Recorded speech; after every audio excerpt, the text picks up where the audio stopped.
ಹರಿ ಓಂ ಎಲ್ಲರಿಗೂ. ನಾನು ಇಲ್ಲಿ ಎಲ್ಲರಿಗೂ ಶ್ಲೋಕ ಅಥವಾ ಸ್ತೋತ್ರನ ಕಲಿಬೇಕು ಅಂತ ಆಸೆ ಇರುತ್ತೆ ಅಲ್ವಾ.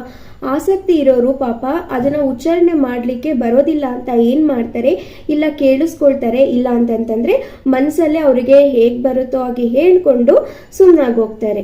ನಿಮಗೂ ಕಲಿಯೋಕೆ ಆಸಕ್ತಿ ಇದೆಯಾ, ನಿಮಗೂ ಕಲಿಯೋ ಇಂಟ್ರೆಸ್ಟ್ ಇದೆಯಾ? ಹಾಗಿದ್ರೆ ನನ್ನ ವಿಡಿಯೋನ ಪ್ರತಿದಿನ ನಾನು ಅಪ್ಲೋಡ್ ಮಾಡ್ತೀನಿ. ನೀವು ನೋಡಿ ನಾನು ಯಾವ ರೀತಿ ಶ್ಲೋಕನ ನಾನು ಹೇಳ್ಕೊಡ್ತೀನಿ ಅಂತ ಅಂದ್ಬಿಟ್ಟು ನೀವು ಕಲೀಲಿಕ್ಕೆ ನಿಮಗೂ ಈಸಿ ಆಗುತ್ತೆ. ನಾನಿಲ್ಲಿ ಏನು ಮಾಡ್ತಾ ಇದ್ದೀನಿ ಅಂತಂದ್ರೆ, ಸ್ತೋತ್ರ ಅಂದಿದ ತಕ್ಷಣ ಎಲ್ಲರಿಗೂ ಸ್ವಲ್ಪ ಭಯ ಆಗುತ್ತೆ. ಯಾಕೆ ಅಂತಂದ್ರೆ ಸ್ತೋತ್ರಗಳಲ್ಲಿ ನಮಗೆ 12ರಿಂದ 15 ಸ್ಟ್ಯಾನ್ಸರ್ಸ್, ಇಲ್ಲಾಂದ್ರೆ ಕೆಲವೊಂದು ಸ್ತೋತ್ರಗಳಲ್ಲಿ ಇನ್ನೂ ಸ್ವಲ್ಪ ಜಾಸ್ತಿನೇ ನಮಗಿರುತ್ತೆ. ಅದು ಉಚ್ಚಾರಣೆ ಮಾಡ್ಲಿಕ್ಕೆ ಕಷ್ಟ ಆಗುತ್ತೆ. ಮತ್ತೆ ಕೆಲವೊಂದ್ಸಲ ಏನಪ್ಪ ಇಷ್ಟೊಂದು ಒಟ್ಟಿಗೆ ಹೇಗೆ ಕಲಿಯೋದು ಅನ್ನೋದು ಕೂಡ ನಮಗೆ ಅನ್ಸುತ್ತೆ. ನಾವು ಮನುಷ್ಯರಲ್ವಾ, ಸಹಜ, ನಮಗೆ ಅದು ಅನ್ಸೋದು ತಪ್ಪಿಲ್ಲ. ಸೊ ಹಾಗಾಗಿ ನಾನು ಈಗ ಇಲ್ಲಿ ಏನ್ ಮಾಡ್ತಾ ಇದ್ದೀನಿ ಅಂತಂದ್ರೆ, ಆ ಒಂದೊಂದು ಸ್ತೋತ್ರನು ಒಂದು 4 ಲೈನ್ ಆಗಿ ಒಂದೊಂದು ಸ್ಟಾನ್ಸ್ ಆಗಿ ಮಾಡಿ ಶ್ಲೋಕದಲ್ಲಿ ನಾನು ನಿಮ್ಗೆ ಹೇಳಿಕೊಡ್ತೀನಿ. ಹಾಗಾಗಿ ನಿಮಗೂ ಕಲೀಲಿಕ್ಕೆ ಈಸಿ ಆಗುತ್ತೆ.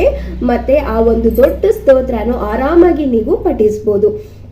ನಿಮಗೆ ನಾನು ಹೇಳ್ಕೊಡೋ ಸ್ತೋತ್ರ ಶ್ಲೋಕ ಇಷ್ಟ ಆಗಿದೆ ಅಂತಂದ್ರೆ ಪ್ಲೀಸ್ ನನ್ನ ಚಾನಲ್ನ ಸಬ್ಸ್ಕ್ರೈಬ್ ಮಾಡ್ಕೊಳ್ಳಿ, ಲೈಕ್ ಮಾಡಿ, ಕಮೆಂಟ್ ಮಾಡಿ, ಮತ್ತೆ ಆದಷ್ಟು ಜನಕ್ಕೆ ಶೇರ್ ಮಾಡಿ. ಓಕೆನಾ? ಬನ್ನಿ ಈಗ ಒಂದೊಂದೇ ಶ್ಲೋಕಗಳನ್ನ ಕಲಿಯೋಣ. ಹರಿ ಓಂ ಎಲ್ಲರಿಗೂ. ಈಗ ಸಂಕಟನಾಶನ ನಾಮ ಶ್ರೀ ಗಣೇಶ ಸ್ತೋತ್ರ 7ನೇ ಶ್ಲೋಕನ ಕಲ್ತ್ಕೊಳ್ಳೋಣ.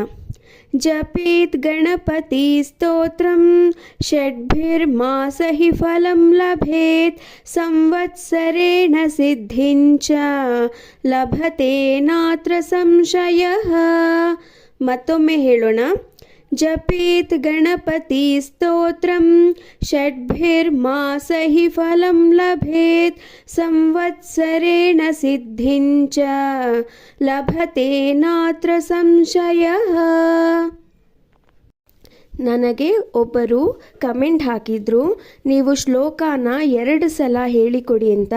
ಹಾಗಾಗಿ ಆ ಒಂದು ಕಮೆಂಟ್ನ ನಾನು ತಗೊಂಡು ನಾನಿವಾಗ ಒಂದು ಶ್ಲೋಕನ 2 ಟೈಮ್ಸ್ನ ಹೇಳ್ತಾ ಇದ್ದೀನಿ. ಸೊ ನಿಮಗೆ ಕಲೀಲಿಕ್ಕೆ ಈಸಿ ಆಗುತ್ತೆ ಅಂತ.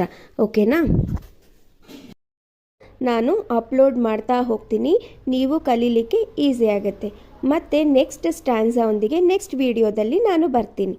ಹರಿ ಓಂ. ಈ ಸ್ತೋತ್ರ ನಮಗೆ ಏನಾದರೂ ಕಷ್ಟ ದುಃಖ ಇರುತ್ತೆ ಅಲ್ಲ, ಆವಾಗ ಹೇಳ್ಕೊಳ್ಳೋ ಅಂಥ ಶ್ಲೋಕ ಅಥವಾ ಸ್ತೋತ್ರ ಇದು. ನಾನು ನೆಕ್ಸ್ಟ್ ಶ್ಲೋಕನ ನೆಕ್ಸ್ಟ್ ವಿಡಿಯೋದಲ್ಲಿ ಅಪ್ಲೋಡ್ ಮಾಡ್ತೀನಿ. ಇದು ಗಣೇಶಂದು ಫುಲ್ಲು ಸ್ತೋತ್ರ.